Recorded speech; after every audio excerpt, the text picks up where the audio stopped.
പാഞ്ചാലി വസ്ത്രാക്ഷേപം യഥാർത്ഥ കഥ.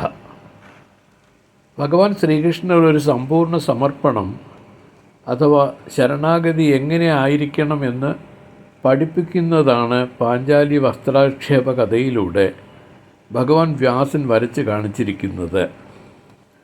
പാഞ്ചാലി തൻ്റെ സഖാവായി കൃഷ്ണനെ കണ്ടിരുന്ന കാലത്തും കൃഷ്ണനെ സദ്ഗുരുവായ ത്രികാലജ്ഞനായി പാഞ്ചാലിക്ക് കാണാൻ സാധിച്ചിട്ടുണ്ടായിരുന്നില്ല.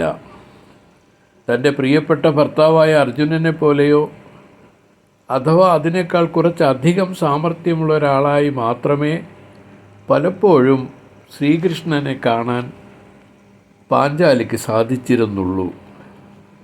പകിട കളിച്ചെല്ലാം നഷ്ടപ്പെട്ടൊടുവിൽ ദ്രൗപദിയെയും പണയം വെച്ച് കളിച്ച് പരാജിതരായപ്പോൾ സൂത്രധാരനായ ശകുനി മാതുലനാൽ പ്രേരിപ്പിക്കപ്പെട്ട് വസ്ത്രാക്ഷേപം അരങ്ങേറുകയാണ് ഉണ്ടായത്.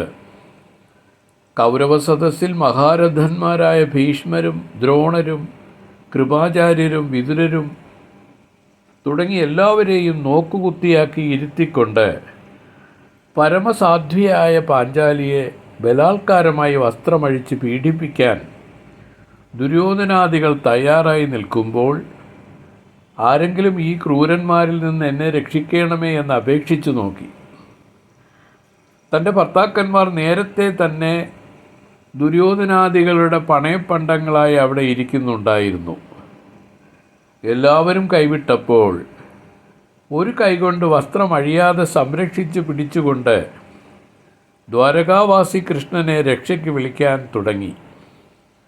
കൃഷ്ണൻ വരാതെ കണ്ടപ്പോൾ വസ്ത്രത്തിലുള്ള പിടിവിട്ട് രണ്ട് കരങ്ങളും ഉയർത്തി ഗോവിന്ദ ഹരേ കൃഷ്ണ രക്ഷിക്കണമേ എന്ന് അപേക്ഷിച്ച മാത്രയിൽ കൃഷ്ണൻ രക്ഷകനായി ആവിർഭവിച്ചു. ഒരാൾക്ക് സമ്പൂർണ്ണ ശരണാഗതി ഉണ്ടാവണമെങ്കിൽ തന്നെ രക്ഷിക്കാൻ വേറൊരുവരാലോ തന്നാലോ കൂടി സാധ്യമല്ലെന്ന് തിരിച്ചറിയണം. ഭഗവത് കൃപയാൽ ദ്രൗപദിക്ക് ഈ സാഹചര്യമാണ് സംജാതമായത്.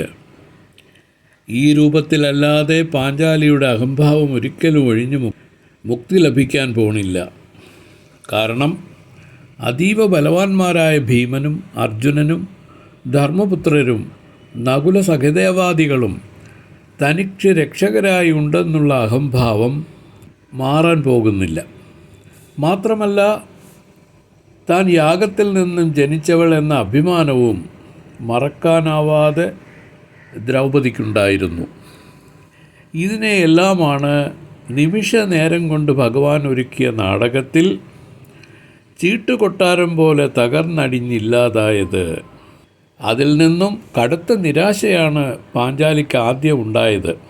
എന്നാൽ ശക്തമായ നിഷ്കാമ പുണ്യബലം ഉണ്ടായിരുന്നതുകൊണ്ട് ആ വലിയ വൈതരണിയിൽ നിന്ന് പുറത്തു വരാനും ശ്രീകൃഷ്ണൻ തന്നെ ഗുരുവായി നിന്ന് ഉപദേശിച്ച് ആ ഉപദേശദ്വാര മുക്തിപഥത്തിൽ ചേരാനും സാധിച്ചു എന്നതിൻ്റെ നേർക്കാഴ്ചയാണ് ഇവിടുത്തെ യഥാർത്ഥ രഹസ്യമെന്ന് വിവേകികൾ കാണുന്നത്.